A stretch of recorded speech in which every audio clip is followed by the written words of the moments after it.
أما بعد فأعوذ بالله من الشيطان الرجيم بسم الله الرحمن الرحيم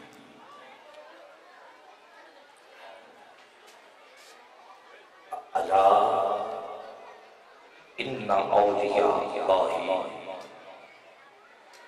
لا خوف عليهم ولا هم يحزنون صدق الله العظيم إن الله وملائكته يصلون على النبي يا أيها الذين آمنوا صلوا عليه وسلموا تسليما درود پاک پیش کیجیے الصلاۃ والسلام علیک یا سید یا رسول اللہ صلاۃ والسلام علیک یا سید یا نبی اللہ کوئی لمحہ خاموش نہ رہے مل کے بآواز بلند حصول برکت کے لیے درود پاک پڑھیں الصلاۃ والسلام علیک یا سید یا رسول اللہ صلاۃ والسلام علیک یا سید یا نبی اللہ الصلاۃ والسلام علیک یا نور اللہ الصلاۃ والسلام علیک یا محمد رسول اللہ صلی اللہ علیہ وآلہ وسلم بعد صلاۃ حاضرین محفل عرس مبارک کی سالانہ تقریب سعید میں ہم سب جمع ہوئے ہیں قبلہ پیر طریقت رہبر شریعت ماہتاب طریقت آفتاب ولایت حضرت خواجہ محمد نوشا گنج بخش حاجی محمد نوشا گنج بخش رحمۃ اللہ تعالی کا سالانہ عرس مبارک صاحب والا میں آستانہ عالیہ قادریہ نوشاہیہ زوچیاریہ کے ہاتھے میں اور دربار کے اندر جو صاحبان بازار جلوہ افروز ہیں ان کی بارگاہ میں یہ گلدستہ پیش کریں گے اور وہ خود ہی اپنے پیر و مرشد کے حضور ہدیہ عقیدت ہدیہ محبت پیش کرنے کا شرف حاصل کریں گے حضرت پیر میاں غلام شیخ قادری نوشاہی رحمۃ اللہ تعالی پیر طریقت رہبر شریعت قبلہ حضرت پیر میاں محمد اکرم قادری نوشاہی رحمۃ اللہ تعالی اور قبلہ پیر حضرت میاں شوکت علی قادری رحمۃ اللہ تعالی آپ کے دربار کے سائے میں یہ گلدستہ پیش کرنے کی ہمیں سعادت حاصل ہو رہی ہے محفل کی صدارت قبلہ اولاد پاک حضرت حاجی محمد نوشا گنج بخش رحمۃ اللہ تعالی جناب محترم صاحبزادہ پیر محمد سلیمان قادری نوشاہی دامن برکاتہ القدسیہ آپ صدارت فرما رہے ہیں آپ کے ہمراہ آپ کے پہلو میں آستانہ عالیہ کے سجادہ نشین حضرت حافظ محمد عمران قادری نوشاہی دامت برکاتہ القدسیہ آپ موجود ہیں آپ کے ایک پہلو میں محترم میاں نظر میرا قادری نوشاہی آپ تشریف رکھتے ہیں اطراف میں عاشقوں کا جم غفیر ہے، بیٹھنے کی کوشش کریں اگر آسانی آپ کو جگہ درکار ہے۔ حاضرین محفل، میں نے آغاز میں ایک آیت کریمہ پڑھی ہے اور یہ عرس کے حوالے سے ہی پڑھی ہے، اور عروس سے نکلا ہے۔ توجہ چاہیے، جتنی توجہ کریں گے اتنا میں آسانی کے ساتھ پڑھ سکوں گا اور آپ لوگ سمجھ بوجھ کے ساتھ سبحان اللہ کہیں گے کہ لطف دوبالا ہوگا۔ عرس نکلا ہے عروس سے۔ عروس کہتے ہیں دلہن کو، عروس دلہن کو کہتے ہیں، اور دلہن کا سلسلہ نکاح کے ساتھ دلہے کے ساتھ منسلک ہوتا ہے۔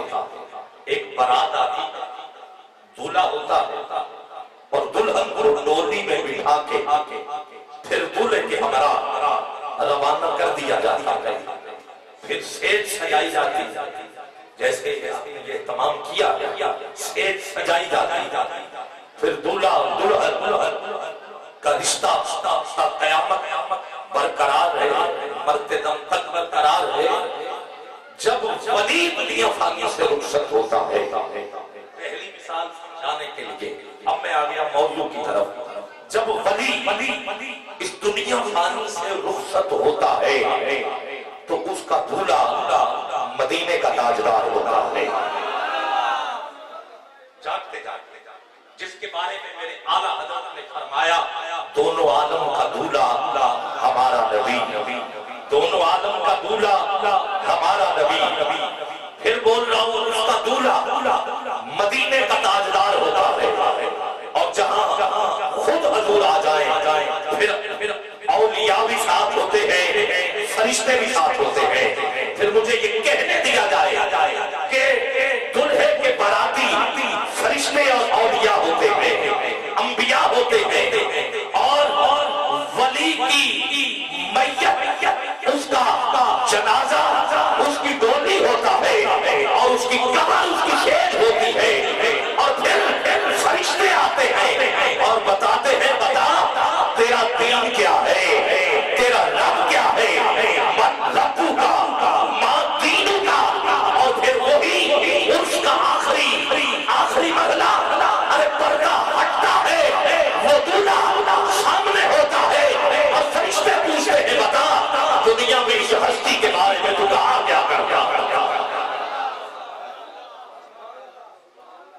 تو پتہ چل گیا کہ ولی جب دنیا سے رخصت ہوتے ہیں تو اس کے نام باراتی جو ہے، اس کے جنازہ پڑھنے والے بھی عام نہیں ہوتے، اس کے ساتھ جو نسبت ہوتی ہے، اور وہ نسبت آج سے نہیں ہے، یہ تب سے ہے جب سے کائنات باہر سے وجود میں آئی ہے۔ اور اللہ قرآن میں فرما رہا ہے کہ انہیں جو میں نے آیت ابھی آپ کے سامنے تلاوت کی ہے، اولیاء کو نہ کوئی خوف ہے اور نہ کوئی غم ہے۔ قرآن ہے، پارہ نمبر 11 ہے، رکوع بھی 11 ہے، اور جب بات 11 کی ہو جائے تو پھر سمجھ لو نا 11 کی نسبت ہے ہی اولیاء سے۔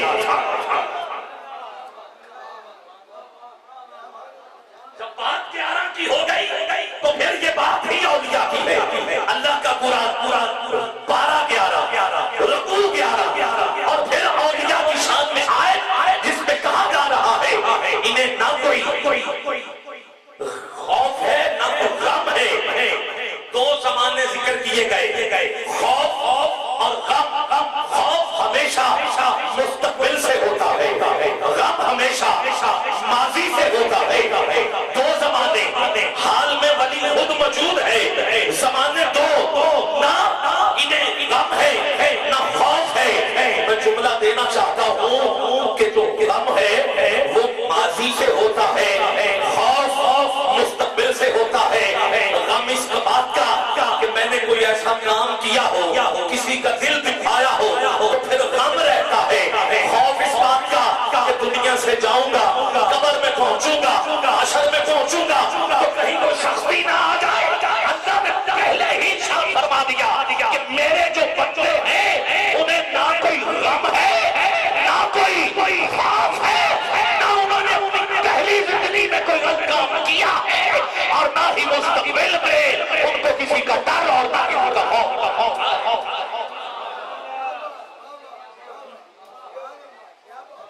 اور اس کی وجہ کیا ہے؟ اس کی وجہ یہ ہے کہ اولیاء کی نسبت مولا علی سے ہے. کس سے ہے؟ بولو نا. مولا علی سے. میں اپنے موضوع کی طرف، یہ میری تمہید تھی، میں نے آپ کو ایک پلیٹ فارم پہ لانا تھا. اب میں آگے بڑھنا چاہتا ہوں. میں بڑی ذمہ داری کے ساتھ گفتگو کر رہا ہوں. اولیاء کی نسبت مولا علی سے ہے اور مولا علی کی نسبت پیارے نبی سے ہے. اور یہ اولیاء کا سلسلہ کب سے ہے میں بتانا چاہتا ہوں. کچھ نہ تھا، بس ایک ذات، اور وہ ذات اللہ. ایک ہاتھ اٹھا کے بولو گے اللہ؟ نہیں، ایسے نہیں. ایک ہاتھ اٹھا کے بولو، جتنا زور ہے لگا کے بولو، اور اونچی بولو. اب کچھ نہ تھا. یہ اللہ کے بندے، اب میں یہ تمہید کا عنصر آپ تک پہنچا چکا ہوں. اب میں نے آپ سے یہ باتیں سننی ہے، مگر میں تھوڑا سا ہٹ کے چلنا چاہتا ہوں کہ انہیں خوف کیوں نہیں ہے، انہیں غم کیوں نہیں ہے، کیونکہ ان کا سلسلہ مولا علی سے منسلک ہے. علی تمام اولیاء کے سردار ہیں اور نبی تمام انبیاء کے نبی ہے. اب کچھ نہ تھا، ایک ذات، وہ ذات ہے اللہ. ارادہ کیا کہ میں جانا چاہوں، پہچانا چاہوں. کوئی تو ہو جو مجھے اللہ کہے. اپنے نور سے ایک نور خلق کیا. اللہ نے قرآن میں ارشاد فرمایا، سورہ مائدہ، قد جاءکم من اللہ نور و کتاب مبین. اللہ نے نور کو خلق کیا. حضرت جابر نے سرکار سے پوچھا، کتاب کا نام مدارج النبوت، جلد نمبر 2، آقا اللہ نے سب سے پہلے کس چیز کو پیدا کیا؟ تیرے اور میرے نبی کا فرمان. اے جابر، اللہ نے سب سے پہلے اولو ما خلق اللہ نوری، سب سے پہلے میرے نور کو خلق کیا. پھر رب نے اس نور کو کہا اونی حبیبی محمد، کہ اے پیارے محمد تو میرا حبیب ہو جا. سبحان اللہ کی آواز آتی جا، اور اونچی کہیے. جو سبحان اللہ ہاتھ اٹھا کے بول سکتا ہے ذرا اٹھائے ہاتھ، اور اونچی کہیں. پھر کہیے کہ تو میرا حبیب ہو جا. حبیب دوست کو کہتے ہیں، سجن کو کہتے ہیں، یار کو کہتے ہیں، بیٹی کو کہتے ہیں. خلیل کو بھی دوست کہتے ہیں. فرق دونوں میں یہ ہے کہ خلیل وہ دوست ہوتا ہے جو رب سے پیار کرتا ہے، اور حبیب وہ دوست ہوتا ہے جس سے رب پیار کرتا ہے. پھر رب کیوں کہتا رہا؟ میں نے موضوع تمہید کا دیا ہوا ہے، اور یہ جملہ ذہن میں رکھیے گا کہ اولیاء کی نسبت علی سے ہے، علی کی نسبت نبی سے ہے، نبی کی نسبت خدا سے ہے، اور یہ خدا کے نور ہے.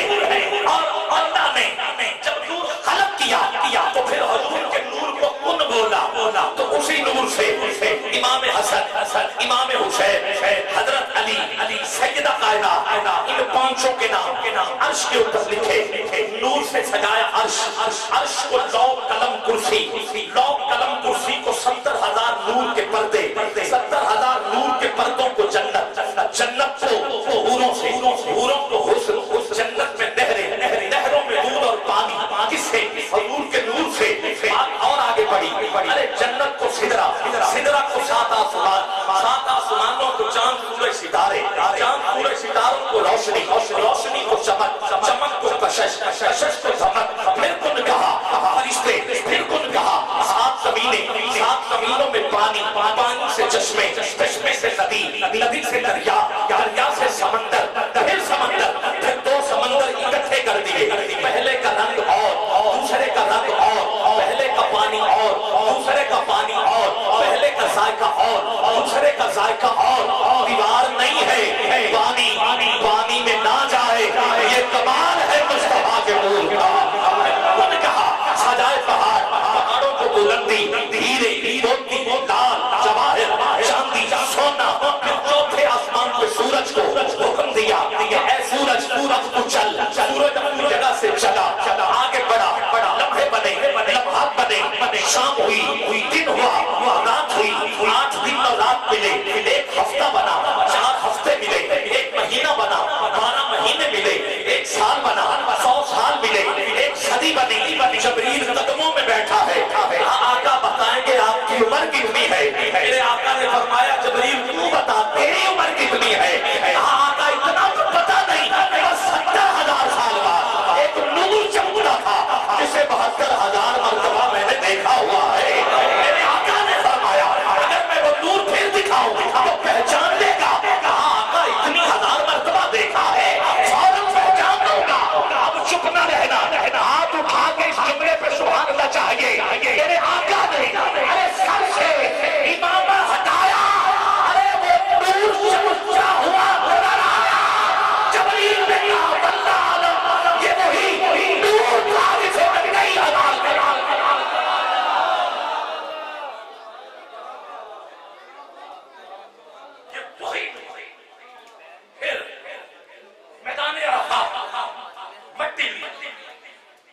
مولا حکم کہا اسے جنت کی نہروں میں غوطہ دو، میں نے غوطہ دیا، ادھر چھڑکا، خمیر بنایا، آدم سجایا، جو نور آقا عرش پہ چمک رہا تھا وہ آدم کی پشت میں رکھ دیا۔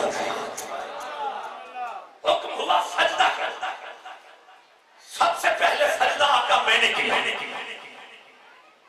آقا سب سے پہلے سجدہ میں نے کیا، پھر میکائیل نے کیا، پھر اسرافیل نے کیا، پھر اسرائیل نے کیا، جس نے سجدہ کیا اسے عزت ملی۔ ایک تھا جس نے انکار کیا، وہ قلبی در بدر کی ٹھوکریں کھاتا تھا، اور وہ آج بھی در بدر کی ٹھوکریں کھا رہے۔ آدم جنت میں پہنچے، آدم جنت میں پہنچے، ایک سے آگے بڑھ رہا سلسلہ، اب نور سے آگے بڑھنا ہے مجھے، مولا کوئی تو میرا ساتھی ہو۔ اماں حوا کو پیدا کیا، دونوں کو زمین پہ اتارا، سلسلہ چلا، نبوت کا اور ولایت کا سلسلہ یکجا طور پہ چلا، کیونکہ آقا کا فرمان ہے میں اور علی ایک ہی نور سے ہیں۔ پتہ چل گیا کہ نبوت بھی تب سے ہے جب کچھ نہیں، ولایت بھی تب سے ہے جب کچھ نہ۔ اب دونوں کا سلسلہ بیک وقت چلا، دونوں کا سلسلہ بیک وقت چلا، حضرت آدم سے چلا، کوئی نبی بنتا گیا، کوئی ولی بنتا گیا، ایک وقت ایسا آیا یہ سلسلہ پھر ایک ہو گیا، پھر وقت آیا یہ پھر پھیلا، پھر کہیں ایک ہوا، کہیں پھر پھیلا، کہیں پھر ایک ہوا، حضرت آدم سے یہ نور چلا، حضرت شیش تک پہنچا، حضرت شیش سے یہ نور چلا، حضرت ادریس تک پہنچا، حضرت ادریس سے یہ نور چلا، حضرت نوح تک پہنچا، حضرت نوح سے یہ نور چلا، حضرت ابراہیم تک پہنچا، حضرت ابراہیم سے یہ نور چلا، حضرت اسماعیل تک پہنچا، حضرت اسماعیل سے یہ نور چلا، حضرت عدنان تک پہنچا، حضرت عدنان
یہ ہاتھ اور سبحان اللہ کی آواز چاہیے اور اونچی کہیے مل کے کہیے جتنا زور ہے لگا کے سبحان اللہ چاہیے کہاں تک چلوں کہاں تک سنو گے جب یہ دونوں نور ولایت کا اور نبوت کا زمین پہ آیا اللہ کا ارشاد ہوا میں نے کہا نا اولیاء تم سے ہے ارے یہ تم سے ہے جب سے کائنات آقا نے ولی کو اٹھایا اوپر سے ولی بولا وہ ولی بولا اس ولی کو خدا کہتے ہیں وہ ولی بولا فرشتوں دیکھو وہ ولی میں ولی وہ ولی آ گیا وہ ولی میں ولی وہ ولی آ گیا ارے چھوٹی محمد کی ہے اور دیکھو اس میں علی آ گیا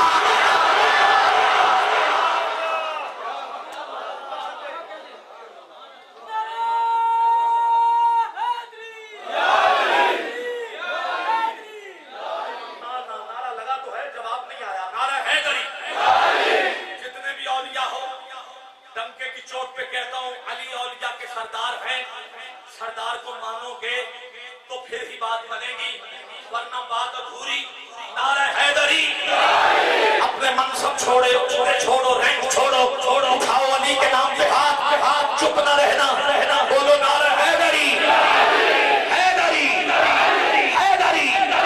ایک منٹ کے لیے پھر سنیے گا اب جو نہ بولے اس کی مرضی ہر بندہ بول رہا ہے ذوق والو سنو یہ نور ایک لمحے کے لیے جدا ہوا مگر یہ پھر ایک ہو گیا ارے مولا علی سیدہ کائنات ارے علی میرے آقا سے چلا نور سیدہ کائنات کی صورت میں سامنے آیا دوسری جانب علی اور سیدہ ایک ہوئے تو نور بڑا امام حسن کی صورت میں آگے بڑھا امام حسین کی صورت میں آگے بڑھا حسنی حسینی اگر مل کے یہ نور چلے تو یہ وہ نہیں نور تھا جو چلا چپ نہ رہنا یہ وہی نور تھا جو چلا تو امام حسن بصری تک پہنچا یہ وہی نور تھا جو امام حسن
اپنی دنیا بنا لیتے ہیں. اسی لیے اس سلسلہ کو قادری سلسلہ کہتے ہیں. اسی سلسلے کو قادری سلسلہ کہتے ہیں. میں نے کہاں سے لیا ہے کہاں تک پہنچا اور ہر بات کا ذمہ دار ہوں. ڈنکے کی چوٹ پہ بول رہا ہوں. جس کو اچھا لگا ہے وہ سبحان اللہ بھی بولے. اب جو چاہتا ہے اس کا مرشد غوث ہے. غوث کے نہیں. اب دلیل والی بات تو کوئی نہیں. قادری سلسلہ ہے یہ ٹھیک ہے. اب جو چاہتا ہے غوث اس کی دہلیز پہ آ جائے. ہاں محفل تو سجائی. اب جو چاہتا ہے آ جائے وہ میرا ساتھ ضرور دے. بغداد شریف ہے ایک محل ہے سجایا گیا محل. بڑے بڑے لوگوں کو دعوت دی گئی. بڑے بڑے وزراء وکلاء وہاں پر آئے. اس محلے میں غوث الورا رہتے تھے. امیر آدمی نے کہا کیوں نہ محفل تو سج گئی ہے غوث الاعظم کو بھی دعوت دی جائے وہ میری محفل میں آ جائیں اور دعا کر دیں. دعوت تیرے اور میرے پیر کو بھی دی گئی. تیرے اور میرے مرشد کو بھی دعوت دی گئی. اس محلے میں ایک اماں اور ایک اس کی بیٹی رہتی تھی. بیٹی ماں سے کہتی ہے اماں آج سنا ہے محل میں جو محفل ہے اس میں غوث الاعظم تشریف لا رہے ہیں. اگر آپ اجازت دیں تو چلے. اماں کہتی ہے وہ امیر ہیں ہم غریب ہیں. وہ محل والے ہیں ہم جھونپڑی والے. ہماری مجال نہیں ہم ادھر جا سکے. بیٹی نے ضد کی. یہ ماں کا رشتہ ایسا نازک رشتہ ہوتا ہے جو اولاد کے سامنے ہار مان لیتی ہے اس کو ماں کہتے ہیں. ہار مان لی. بیٹی کو ساتھ لے کے چل پڑی. محل کے دروازے پہ پہنچی. کہا اماں یہی ہے محفل. وہاں محل کا مالک کھڑا تھا. وہ آگے بڑھا. آگے بڑھ کے کہتا ہے تجھے کس نے دعوت دی؟ کہا سنا ہے پیروں کے پیر آ رہے ہیں ہم بھی اس کا دیدار کرنے کے لیے آ گئے. کہا تجھے پتا میں نے کن کن کو بلایا ہے؟ اپنا لباس دیکھا ہے پھٹے پرانے کپڑے پہن کے ادھر آئے. اپنی اوقات دیکھا. تھوڑی سی تکرار کی کہ ہم کسی کونے میں بیٹھ جائیں گے.